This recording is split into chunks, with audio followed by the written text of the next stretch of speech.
कुरान मजीद में बयान है कि अल्लाह ताला ने मरियम अलैहिस्सलाम को खुशखबरी दी कि वो पाक दामन है और उनसे नुतफा बीज न होने के बावजूद एक पाक बेटे को जन्म देंगी। मरियम अलैहिस्सलाम ने कहा, मेरा तो कोई शोहर नहीं है, फिर ये कैसे होगा? तो अल्लाह ने फरमाया कि जब वो चाहता है बस कहता है हो जा तो हो जाती है। पैदाइश के वक्त मरियम अलैहिस्सलाम को मुश्किल पेश आई थी और अल्लाह ने उनके लिए पानी का चश्मा और खजूर का दरख्त फराहम किया था ताकि वो उस हालत में सहारा पा सके। अल्लाह ताला ने मरियम अलैहिस्सलाम के वालिदैन की दुआ कबूल फरमाई कि उन्हें नेक औलाद अता फरमाए। उनके वालिद का नाम इमरान और वालिदा का नाम हन्ना या अन्ना था। मरियम अलैहिस्सलाम बचपन ही से इबादत और तजर्रु अल्लाह से लगाव में मशगूल रही और पाकीज़गी की अजीम मिसाल बन गई। कुरान मजीद में उनका जिक्र बहुत मरतबे के साथ आया। अल्लाह ने फरमाया, और याद करो जब फरिश्तों ने कहा, ए मरियम, अल्लाह ने तुम्हें चुना और पाक किया और तमाम औरतों पर तुम्हें बरतर ठहराया। सूरह आले इमरान 42।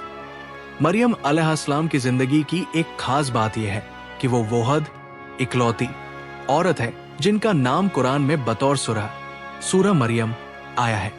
अल्लाह ताला ने मरियम अलैहिस्सलाम को खुशखबरी दी कि वो एक पाक बेटे को जन्म देंगी, हालांकि उन्हें किसी मर्द ने नहीं छुआ। मरियम अलैहिस्सलाम नबी ज़करिया अलैहिस्सलाम के पास थी और इबादतगाह में जिंदगी बसर कर रही थी। बाद में जब अल्लाह का हुक्म हुआ, वो तन्हा मुकाम पर चली गई अपने जनिन के साथ। जब ज़चगी का वक्त आया, मरियम अलैहिस्सलाम ने कहा, ऐ काश मैं इससे पहले मर जाती और भुला दी जाती। इस पर अल्लाह ने उनके लिए नीचे से पानी का चश्मा और ऊपर से खजूर का दरख्त मुहैया किया ताकि उन्हें सहारा मिल सके। फिर हजरत ईसा अलैहिस्सलाम ने मरियम अलैहिस्सलाम की गोद में खामोशी से जन्म लिया और ये तमाम वाकयात कुरान करीम में बयान हुए।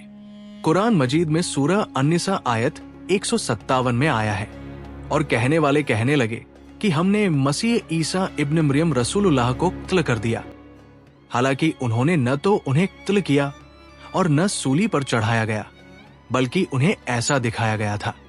इसके बाद आयत 158 में फरमाया गया, बल्कि अल्लाह ने उन्हें अपनी तरफ उठा लिया और अल्लाह गालिब और हकीम है। इस बयान का मतलब यह है कि इस्लामी अकीदे के मुताबिक हजरत ईसा अलैहिस्सलाम को न मारा गया न सूली पर चढ़ाया गया, बल्कि अल्लाह ताला ने उन्हें अपनी तरफ उठा लिया। कुरान करीम ने साफ तौर पर फरमाया कि अल्लाह ने उन्हें अपनी तरफ इलह उठा लिया। इस बात से ये नतीजा निकलता है कि अल्लाह ने उन्हें इज्जत और अजमत के साथ उठाया। ये उठाना जिस्मानी भी हो सकता है और रूहानी बुलंदी भी।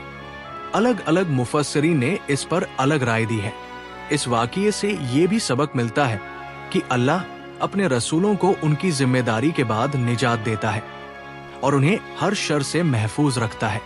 इस्लामी रिवायत में ये ईमान है कि हजरत ईसा अलैहिस्सलाम क़यामत से पहले एक बार फिर जमीन पर आएंगे और जुल्म सितम की दुनिया में इंसाफ व अदल कायम करेंगे।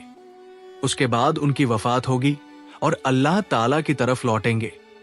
हालांकि इस वक्त और अंदाज पर अलग अलग मकातिब फिक्र में इख्तिलाफ है। ये बात वाज़ेह रहनी चाहिए कि हजरत ईसा अलैहिस्सलाम इंसान थे, अल्लाह ताला के बेटे नहीं। उनके सारे मौजिज़ात अल्लाह की इजाजत से हुए। वो खुद अपनी ताकत से कुछ नहीं करते थे। उनका आसमान पर उठाया जाना ऐसा वाक़या है जिस पर तफसीर में मुख्तलिफ राय है, मगर मुसलमानों का अकीदा है कि उन्हें अल्लाह ने इज्जत के साथ उठाया। वीडियो में मुतालिक कुरानी हवाले और मारूफ तफसीरों का जिक्र जरूर करें ताकि नाजरीन को मालूम हो कि ये मालूमात किस बुनियाद पर पेश की गई हैं।